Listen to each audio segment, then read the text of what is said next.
makakita kayo ng punso, ano ang pumapasok sa isip nyo?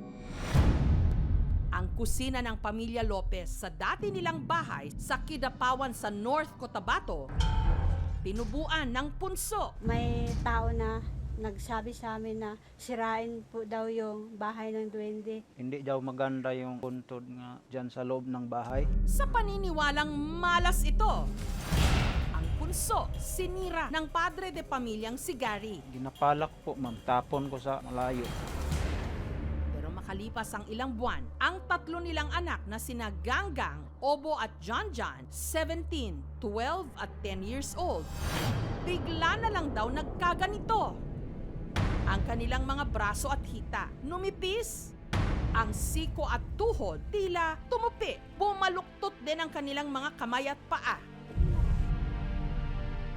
At ang labis nilang ipinagtataka pa ang likod ng kanilang mga anak. Bumukol na parang kamukha raw ng sinirang punso ni Gary. Ang mga lawas sa bata, dito yun nagliwat sa balay sa duwende. Kalit lang madagma ba anak ba? Magpinto Matumba sila. ma'am. Adugayan, kanina po tuhod, nahirapan mag tindog. Ngayon na, nag-ano na sila, hindi na makalakad. Hinala ng mag-asawa, pinaghigantihan sila ng duwende. Kung dili tungod sa iyaha, ma'am, siguro makalakaw ng mga bata karon. Sinisisi ko siya. Mahayod ko ma'am. Ako man ang nakasira yung bahay nila. Dapat sa akin ang parusa, hindi na lang sa mga bata. Sa takot na sundan sila ng mga di umano duwende, lumipat sila sa paanan ng Mount Apo sa Santa Cruz, Davao del Sur. Kalahating oras ang kailangang akyatin sa bundok bago marating ang kanilang tahanan. Pero kahit lumipat na raw sila ng bahay, tila meron daw sa kanilang sumunod. Nagluto ko, ma'am, niya, nagsinggit ang tatlo. Ang ngipin, kanang tunga, ma'am, kanang napupo siya, kalit lang siya, nagdugo. Murag isagpa, bitaw siya. Naghanap po kong makitaan sa dito nga balay mo. Yung duwende po, ma'am, tatlo po sila, and then puro po babae. Gayunman, pinipilit pa rin nilang mamuhay ng normal.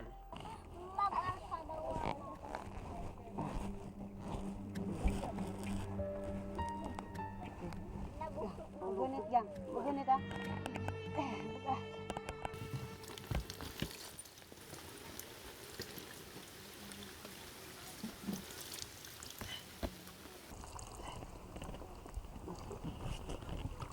Si Janet daw talaga ang toka sa pag-aalaga ng kanilang tatlong anak.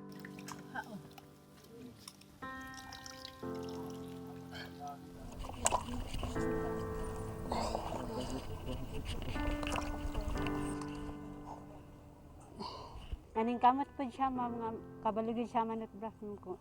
Kay kung perminti magsalig sa ko, ma'am. Nya, simba kong mawala ko, ma'am, kay kadang tao sa kalibutan, di man jud madugay.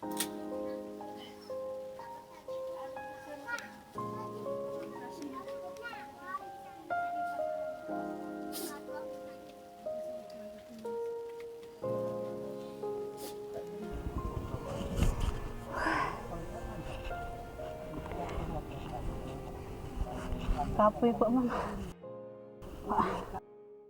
Mabigat.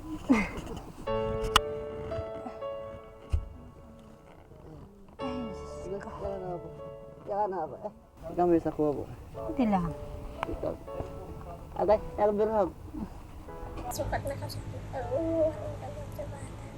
Dahil hindi na nila maidiretso ang kanilang mga braso at hita, sina Ganggang, Obo at John John madalas na lang nakahiga. Kapoy. Di ka maglingkod? Isbugan lang ka diri. Kita na ako diri. Kita ka? Dili, hinayon lang nga, hinayon. Anasa? Patinto ka akong tayo, patinto ka. Abaya ba? Sakit ito. Akay bilang ko. Akay ba? Ay, ada ba? Mama, tala ko. Usay sakit? Likod. Nililibang na lang nila ang kanilang mga sarili sa pagdodrawing. Si Ganggang ang tagaguhit Taga-kulay naman sina Obo at John John. Sa mga drawing na lang nila nabibigyan ng kulay ang mapanglaw at madilim nila ngayong mundo. Hindi na rin kasi sila nakakapasok ng eskwelahan. Malayo man yung school dito. Yung misis ko ang magturo sa kanila. Mao ni si John Ray Lopez, nag-eskwela siya, tapos na giribonan siya na kamus. Ano yung tiil, nagkinto na, mao ning hinungdan niya, kanang musugod sila di kalakaw. Dako na ko, gusto ko na yung driver sa bus. Padako na ko, gusto ko mamayang ko dito sa ama. Ang mga bata sa loob. Ang pinaghuhugutan nila ng lakas ng loob pag-awit ng gospel songs. Sige, gang. Kanta naman. Nakatuwa talaga pakinggan yung mga bata na kahit ganito sila, pananalig nila talaga gibigay na nila sa Panginoon. Bago matulog, di-pray nga. Makalakaw ko. Padali na mong lisod. Kung akong kalakaw, mato simbahan. Kuan akong lawas, marag ka ng basko ka ng buugod akong kuan sila, mag-atimin ka ng magkusog ko.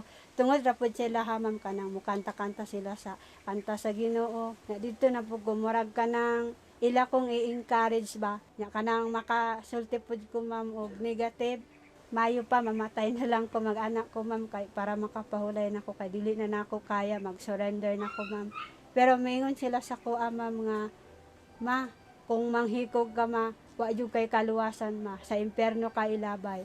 Nya imong ginabuhi daya kanang ako lang gud daw dauton, nya dili na daw ko makadaig sa Ginoo. Matagal na raw sana nilang gustong patignan sa isang doktor ang kanilang mga anak, pero walang permanenteng hanap buhay si Gary. Kung hindi siya nakikitanim lang, rumaraket na porter. Ang kita niya kada araw, 250 pesos. Ay, hindi po kakasya yun, ma'am. Yung sahod ko. Minsan maubusan kami ng pagkain. Yung mga gamot nila, hindi po. Wala mo kaming bigay sa kanila. Masakit po sa akin yung palagi ko po makikita yung anak ko nga ganito, ang buhay. Dahil kapos, sa albularyo lang daw nila noon napatignan ang kanilang mga anak. At ang sabi raw ng albularyo, kaya nagkaganoon ang mga bata dahil naghiganti ang mga nakatira sa sinira ni Gary na punso. Konsensya po ako sa ginagawa ko. Po na ako gituyo, ma'am ba? Sirain ko yung bahay ng duwende. Sabi ko sa kanila nga, humingi ako ng tawad dahil wala akong alam sa ginagawa ko. Ako man ang nakasira yung bahay nila. Dapat sa akin ang parusa, hindi na lang sa mga bata. Kung dili tungod sa iyaha ma'am, siguro makalakaw ng mga bata karon tapos katabang sila sa mga anak, makaeskwela sila. Maaring ganun ang paniniwala dahil nga yung mga ibang tao kung saan nasisira nila yung mga punso, may kamalasan o nakakasakit sila, ina-attribute nila ito dun sa punso. Ang punso kasi, ginagawa siya ng anay or termite. Yun din yung nagiging imbakan ng kanilang pagkain. Di siya dapat katakutan. Mahayod ko, ma'am. Hindi sana magganito ang buhay ng mga bata. Adlaw-adlaw makita nimo nga maghirap sila. Masakit pa rin kay makahilak jud ka. Tanaw sila ha. Pero ang pagsira ba talaga ng punso ang pinag-ugatan ng kondisyon o sakit ng mga bata? Sa kauna-unahang pagkakataon, sinamahan ng aming team sina Ganggang na magpasuri sa pediatric orthopedic surgeon. Alalay ko diri danlog.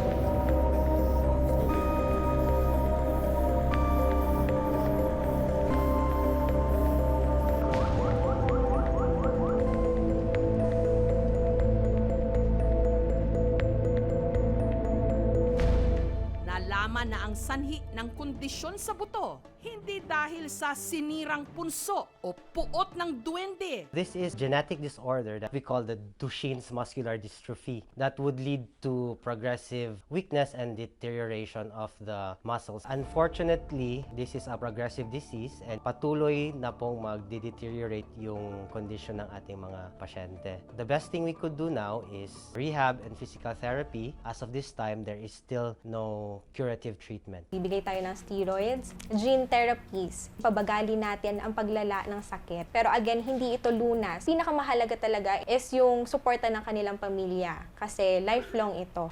Inaut maulian sila. Ginoo nang bala sila o Ginoo among pabuton kung maulian gyud sila. Samantala, para makatulong sa pang-araw-araw na pangangailangan ng mga bata, nagpaabot ng groceries ang NGO o non-government organization na Ecological Conservation and Humanitarian Organization. Nagpaabot rin ang aming programa ng financial assistance. Ma'am, naami hatag sa inyo financial assistance, nagkantidad og 10,000. Gawa sa financial, pwede mi makahatag sa ilang wheelchair. Nag-source out po ng mga food assistance and medicines, vitamins like for their bones. We will continually offer them a medical assistance. Malipayan niya nagkaning na kuan ko kanang nangurog ko sir, dili na ko makuha na akong kalipay sir. Wala ko nag-expect sir nga naagi mo abot niya tabang sa amo sir. Salamat po sa Ginoo sir kay wala gid mi niya gipasagdan. Naagi siya tao nga gamiton sa pagtabang kanimo sir. Mga pa, salamat. Dati maminin. Kalakaw ko ato simbahan. Mag-ampo, magkanta. Bahagi na ng ating kultura ang mga pamahiin. Pero ang unang hakbang sa siyentipikong paglutas sa problema, ang pagtama sa mga baluktot na paniniwala.